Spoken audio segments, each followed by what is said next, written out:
আসসালামু আলাইকুম ওয়া রাহমাতুল্লাহ।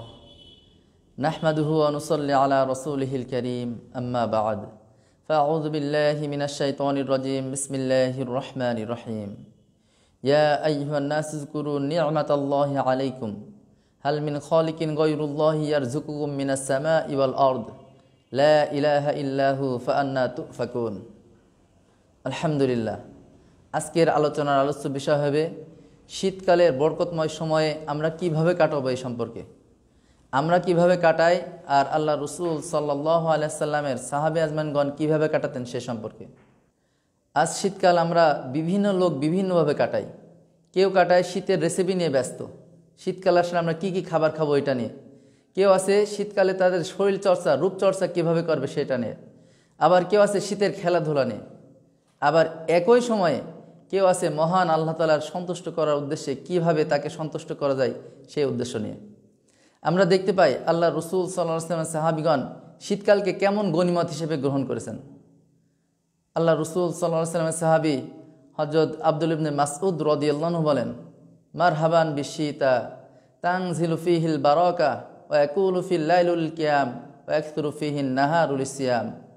যে শীতকাল সম্পর্কে বলছেন যে শুভ সংবাদ শীতকালের জন্য। মারহাবান বিশীতা, শীতকালের জন্য কি শুভ সংবাদ। কারণ কি? তানজিলু ফীহিল বারাকা, কারণ এই শীতকালে আল্লাহ তাআলার বরকত নাজিল হয়। কেমন? ওয়া ইয়াকুলু ফীহিল লাইলুল কিয়াম, কারণ শীতকালের রাত হয় অনেক লম্বা, এই জন্য রাতে ইবাদত বন্দেগী করার জন্য অনেক সময় পাওয়া যায়। ওয়া ইয়াকসুরু ফীহিন নাহারুল সিয়াম, এবং শীতকালের দিনগুলো হয় ছোট, যার কারণে আমাদের রোজা রাখার ক্ষেত্রে অনেক সুন্দর সময় উপভোগ করা যায়। এই জন্য সাহাবীগণ এই শীত সম্পর্কে তারা অনেক উদ্বেগ থাকতেন যে শীতকালে কিভাবে বেশি বেশি আমল করা যায়। আল্লাহ রসুল সাল্লাল্লাহু আলাইহি ওয়াসাল্লাম সাহাবীগণ বলতেন যে আশিতা ও রদিউল মুমিন, শীতকাল হচ্ছে মুমিনদের জন্য বসন্তকালের মতো। সাহাবীগণ বলেন যে আশিতা ও রদিউল মুমিন, শীতকাল কি?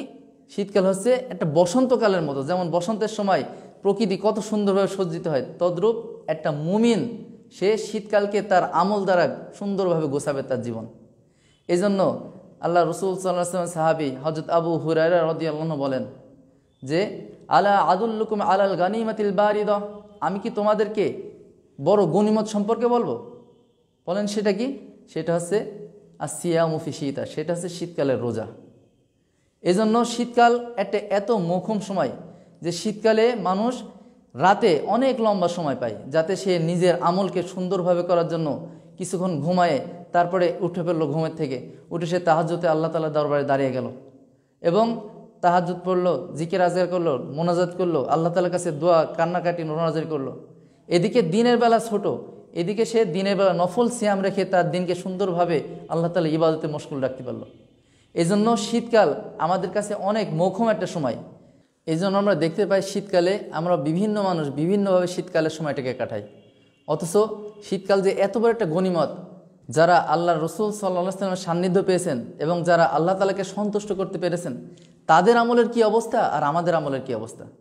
এই জন্য আমরা প্রত্যেকেই শীতকালের গনিমতকে গনিমত হিসেবে গ্রহণ করি এবং শীতকালটাকে আমরা একমাত্র আল্লাহ তাআলার সন্তোষের জন্য উপভোগ করি, কাটাই, যাতে আল্লাহ তাআলার সাথে আমাদের সম্পর্ক হয় এবং যাতে আল্লাহ তাআলার কাছ থেকে আমরা এর বিনিময় পাই।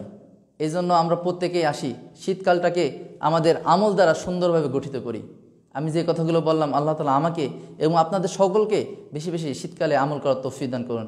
আমিন। ওয়া আখিরি দাওয়ানা আলহামদুলিল্লাহি রাব্বিল আলামিন।